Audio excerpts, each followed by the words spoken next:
د 15 خبرو وصیت کړی دی نبی صلی الله علیه وسلم په مرض وفات کې، یعنی کله چې نبی صلی الله علیه وسلم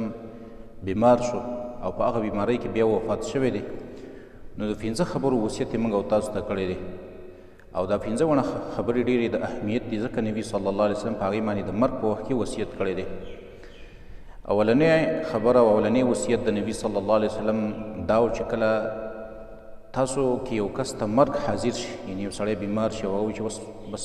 روان یم الله طرف ته، نو دا سړی دی په الله باندې خپل ګمان ښایسته ګمان دی کوي په الله باندې.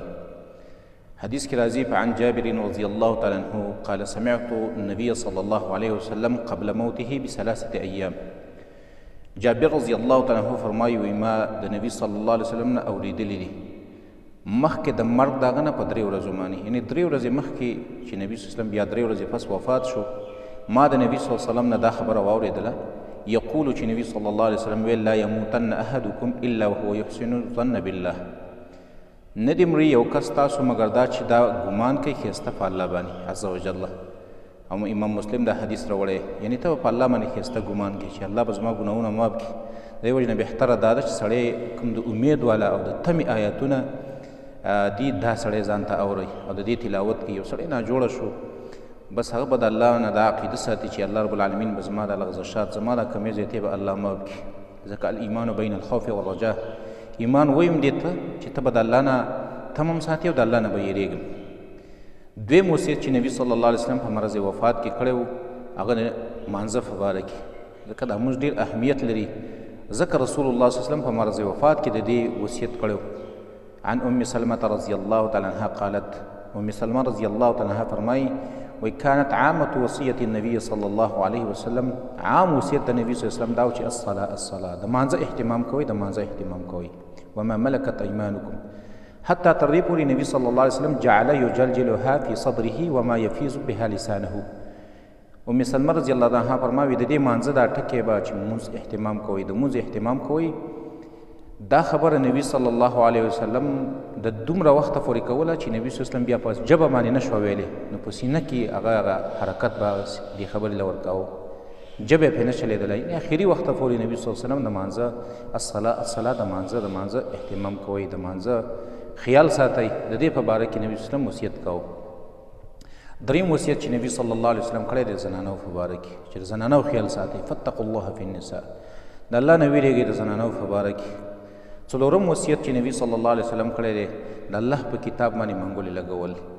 دا وصیت نبی صلی الله علیه وسلم کړی، د الله په کتاب باندې عمل کول، د الله د کتاب خیال او اهتمام ساتل. رسول الله صلی الله علیه وسلم فرمایي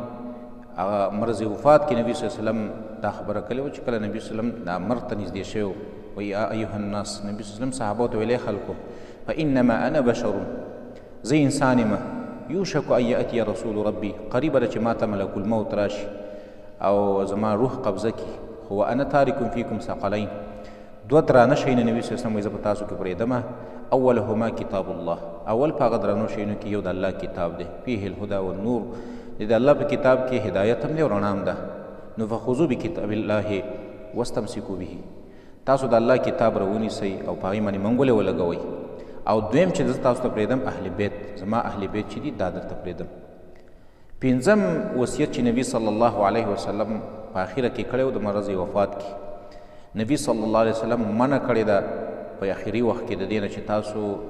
په مقبرو په قبرونو باندې جوماتونه مه جوړوئ. جندب رضی الله تعالی عنه فرمایي وایي سمعت النبي صلی الله علیه وسلم قبل ان یموت بخمس، د نبی صلی الله علیه وسلم د مرګ نه 15 ورځې مخکې ما د نبي صلی الله علیه وسلم نه دا خبره واورېده، وهو یقول، او رسول الله صلی الله علیه وسلم دا ویل چې الا وان من کان قبلکم کانوا یتخذون قبور انبیائهم وصالحیهم مساجده. نبی صلی الله علیه وسلم وفرمایل چې مخکني خلق چې وو یهود او نصارا، هغوی به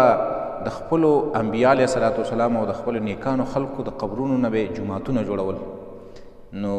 الا فلا تتخذوا القبور مساجده، نبی صلی الله علیه وسلم وفرمایل چې تاسو د قبرونو نه مساجد او جوماتونه مه جوړوئ، انی انحاکم عن ذلک، زه تاسو منع کومه د دې نه. نو دا 15 اعمال او دا 15 خبرې چې په دې باندې نبی صلی الله علیه وسلم ته په آخر کې وصیت کړی، دا ډېر د اهمیت وړ دي او ډېر د اهمیت لایق